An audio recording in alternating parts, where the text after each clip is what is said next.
Pernah nggak sih kamu bilang iya, padahal dalam hati kamu teriak ingin bilang tidak? Kamu tersenyum di luar, tapi kecewa di dalam. Kamu bantu orang lain, tapi lupa bantu diri sendiri. Kamu mengangguk, padahal sebenarnya ingin pergi. Di video ini kita akan ngobrol soal satu kemampuan kecil yang bisa bikin hidupmu jauh lebih damai. Kemampuan berkata tidak. Dan mungkin ini adalah kemampuan yang selama ini jarang kita latih. Padahal justru ini yang bisa menyelamatkan energi, waktu, dan kesehatan mental kita.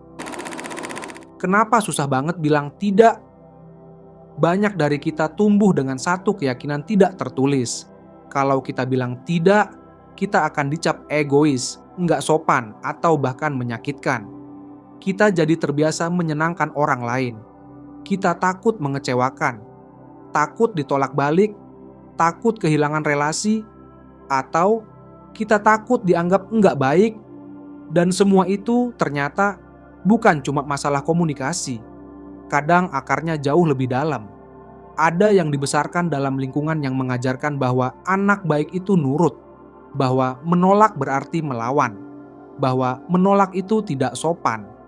Jadilah kita orang dewasa yang enggak enakan, yang bilang iya karena enggak enak nolak. Harga dari terlalu sering berkata iya. Masalahnya, setiap iya yang kita ucapkan tanpa hati, kadang justru adalah bentuk kecil dari penolakan terhadap diri sendiri. Kita bilang iya ke orang lain, tapi bilang tidak ke kebutuhan, batas, dan nilai yang sebenarnya penting buat kita.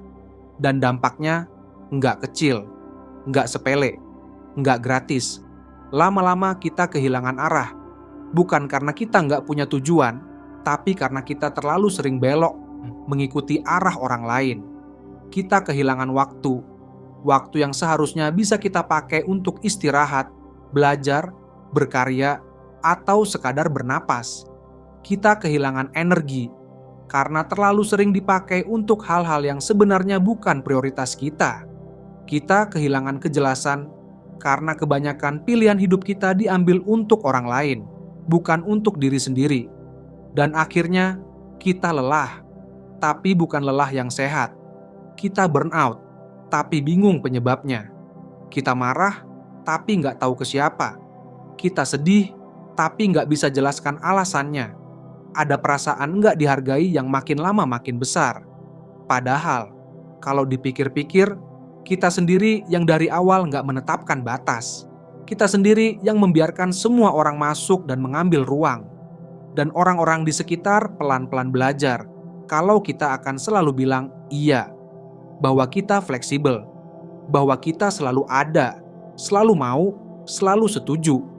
Padahal dalam hati kita keberatan, tapi nggak pernah bilang.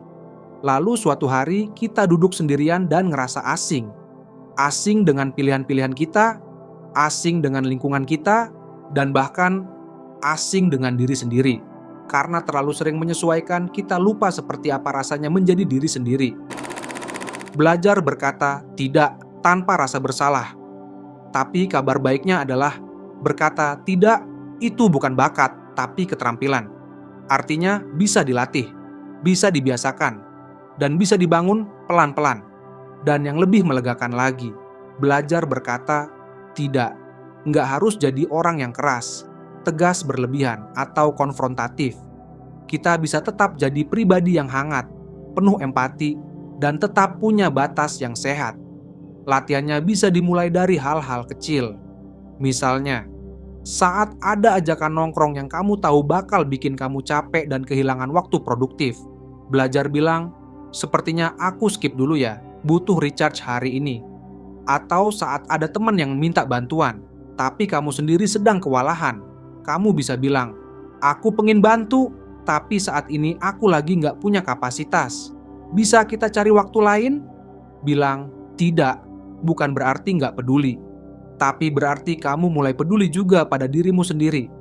Dan gak semua tidak butuh penjelasan panjang.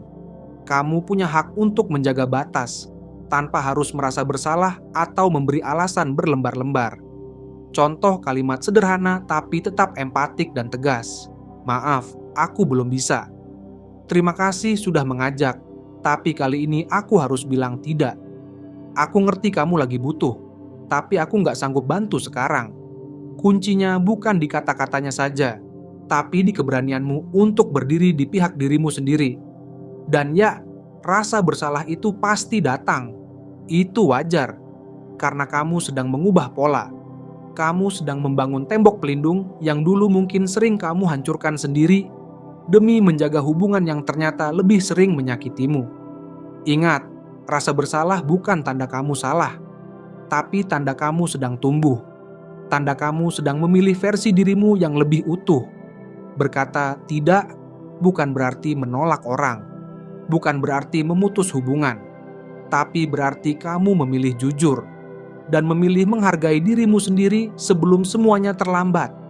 Karena kadang yang kita butuhkan bukan waktu lebih banyak, tapi keberanian untuk bilang, cukup sampai sini, aku butuh ruang untukku juga. Tidakmu menentukan arah hidupmu.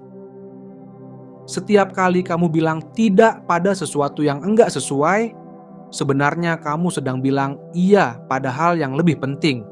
Kesehatanmu, waktu istirahatmu, fokusmu, impianmu. Mungkin ada orang yang enggak suka dengan tidakmu, tapi orang yang tulus akan menghargai batasmu. Kita hidup bukan untuk menyenangkan semua orang. Kita hidup untuk jujur pada diri sendiri dan membangun kehidupan yang sesuai dengan nilai yang kita yakini. Jadi kalau kamu sedang belajar berkata tidak, teruskan. Karena itu bukan kelemahan, itu pertumbuhan. Dan sekarang pertanyaan untukmu. Berapa banyak iya yang selama ini kamu ucapkan? Padahal hati kecilmu ingin menolak. Mungkin hari ini kamu bisa mulai dengan satu langkah kecil. Belajar berkata tidak. Karena dari situlah kedamaianmu bermula.